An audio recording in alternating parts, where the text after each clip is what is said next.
여러분, 최빈 사망 연령에 대해서 들어보셨나요? 최빈 사망 연령이란 한 해 동안 사망 빈도가 가장 잦은 연령대를 의미하는 지표인데요. 국내 최빈 사망 연령이 벌써 90세를 바라보고 있고 앞으로 곧 100세 시대가 열릴 것으로 예상하고 있습니다.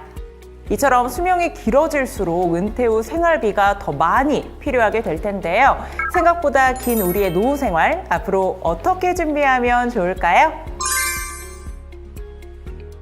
퇴직연금은 근로자의 노후소득 보장을 위해 기업이 퇴직금 지급을 위한 재원을 외부 금융기관에 적립하고 근로자가 퇴직할 때 금융회사에서 직접 퇴직금을 지급하는 제도입니다. 근로자 입장에서는 재직 중 회사가 파산 및 부도가 나더라도 외부 금융기관에 적립된 퇴직금은 보호받을 수 있고 퇴직금을 연금으로 수령 시 과세 이연 및 퇴직소득세 절세 혜택 등 다양한 혜택을 누릴 수 있습니다. 앞서 설명드린 퇴직연금은 다음과 같이 총 3가지 유형으로 나뉘는데요. 확정급여형인 DB와 확정기여형인 DC, 그리고 개인형 퇴직연금인 IRP로 구분할 수 있습니다.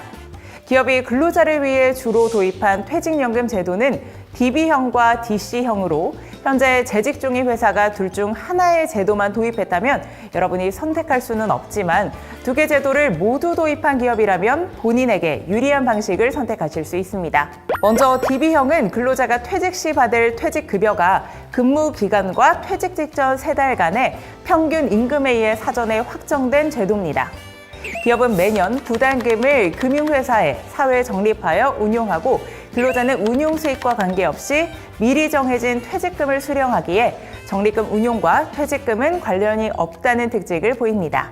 DC형은 매년 기업이 납입할 부담금이 연간 임금 총액의 12분의 1 이상으로 확정된 제도인데요. 매년 근로자의 연간 임금 총액의 12분의 1 이상을 직원의 DC형 계좌에 납부하고 근로자는 자기 책임하에 적립금을 직접 운용하여 퇴직 후 수령할 수 있습니다. 그렇다면 DB형과 DC형 중 어떤 퇴직연금 제도가 나에게 유리할까요? 결론부터 말씀드리면 앞으로 예상되는 임금 인상폭이 클 것 같다면 DB형을, 작을 것으로 예상된다면 DC형이 유리할 수 있습니다. 예를 들어 첫 해 월급으로 100만 원을 받고 매년 월 급여가 3만 원이 인상되고 만 3년을 채우고 퇴사했다고 가정하겠습니다. DB형은 퇴사 직전 3개월의 급여가 중요합니다. 퇴사 직전 3개월 급여의 평균 금액이 106만 원이고 3년을 근무했으니 106만 원 곱하기 3년으로 계산해서 318만 원의 퇴직금이 발생합니다. 만약 DC형이었다면 회사가 매년 퇴직금을 여러분의 퇴직연금 DC 계좌에 적립하게 되는데요. 적립하기 전 3개월 평균 임금 기준으로 적립하므로 첫 해에는 100만 원, 2년째에는 103만 원, 3년째에는 106만 원을 적립하여 총 309만 원이 적립됩니다. 그런데 DC형 가입자는 이렇게 적립된 금액으로 예금과 같은 원리금 보장 상품이나 펀드와 같은 투자 상품 등의 직접 운용이 가능하며 운용 성과에 따라 퇴직급여 총액이 변하게 됩니다. 즉, 임금 상승률 약 3%를 기준으로 했을 때 운용 수익률이 크거나 임금 피크나 잔업수당 등의 저하로 급여가 줄어들 수 있을 것 같다면 DC형을, 향후 임금 상승률이 클 것으로 예상된다면 DB형을 선택하는 것이 더 이득을 볼 수 있습니다. 정리해본다면 DB형은 승진 기회가 많고 장기 근속이 예상되는 근로자에게 적합하고 DC형은 임금 상승 기회가 적고 급여가 줄어들 수 있는 근로자 또는 투자에 자신 있는 근로자에게 추천됩니다.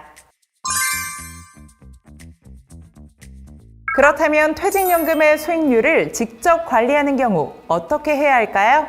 퇴직연금 DC형 IRP 가입자의 경우 개인이 직접 운용 상품을 선택할 수 있으며 그 종류는 원리금 보장형 상품과 실적 배당형 상품으로 나눌 수 있습니다.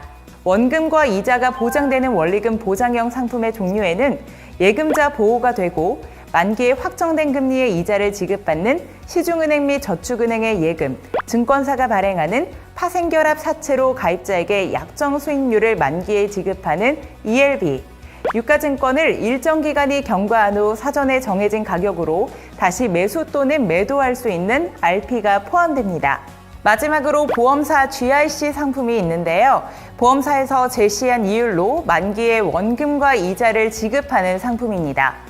원리금 보장형 상품과는 달리 시장 상황에 따라 수익률이 결정되는 실적 배당형 상품은 매우 다양하게 투자가 가능한데요. 위험 부담의 최소화를 위해 상품별 투자 한도가 설정되어 있습니다. 먼저 상품의 종류를 살펴보면 주요 상품으로 채권, 펀드, ETF, 리츠 등이 있습니다. 펀드와 ETF는 주식 비중에 따라 주식형, 주식 혼합형, 채권 혼합형, 채권형으로 분류되며 주식의 편입 비중이 50%를 초과하는 주식형과 주식 혼합형 펀드는 위험 자산으로 분류되기 때문에 퇴직연금 총자산의 70%까지 투자 가능하며 채권 혼합형과 채권형은 안전자산으로 분류되어 100% 투자가 가능합니다. 하지만 주식 혼합형 중에서도 예외 적용이 되는 펀드가 있는데요. 바로 적격 TDF입니다. 은퇴 시점에 맞춰 주식과 채권 비중을 자동으로 조절해주는 상품인 TDF 중에서 주식의 편입 비중이 최대 80% 이하이면서 목표 시점에 주식의 비중이 40% 이하로 운용되는 TDF를 적격 TDF로 분류하는데요. 퇴직연금 자산의 100%까지 편입 가능하여 운용 가능하니 이 점 참고하시기 바랍니다. 내 투자 성향에 맞는 운용 상품을 결정했다면 투자 비율도 지정해야겠죠? 지금부터는 부담금 투자 비율을 설정하는 방법을 살펴보겠습니다. 부담금 투자 비율이란 부담금 납입 시 상품별 투자 비율을 사전 설정하여 관리하는 것을 의미합니다. 쉽게 말해 미래의 내 퇴직연금 계좌에 입금될 금액에 대한 운용 상품을 결정하는 건데요. 여기서 포인트는 기존에 내가 보유하고 있던 잔액이 아닌 향후 입금될 자금에 대한 상품 운용 비율을 등록한다는 것입니다. 입금된 모든 금액을 단 하나의 투자 비율로 설정하는 기본 투자 비율을 비롯하여 정기적으로 입금되는 부담금을 별도의 투자 비율로 설정해 부담금 입금 시 자동으로 상품을 매수 설정할 수 있는 부정기 투자 비율로 구분할 수 있는데요. 특히나 부정기의 경우에는 금액이 큰 만큼 현금성 자산 100%로 설정 후 고민하여 투자를 결정하는 것도 하나의 방법이 됩니다. 투자 비율 등록은 한국투자증권 마이연금 앱을 통해서 설정 가능하며 가입한 퇴직연금 사업자에서 판매 중인 상품에 대해 투자 비율 상품으로 등록이 가능합니다. 그동안 퇴직연금에 가입해놓고 만기가 있는 상품에 가입하고도 관리에 신경을 못 쓰셨던 분들이라면 디폴트 옵션에 주목해보시면 어떨까요? 디폴트 옵션은 퇴직연금 DC형 IRP 가입자가 일정 기간 동안 상품의 운용 지시를 하지 않는 경우 가입자가 사전에 지정한 운용 방법으로 적립금을 자동 운용하는 제도입니다.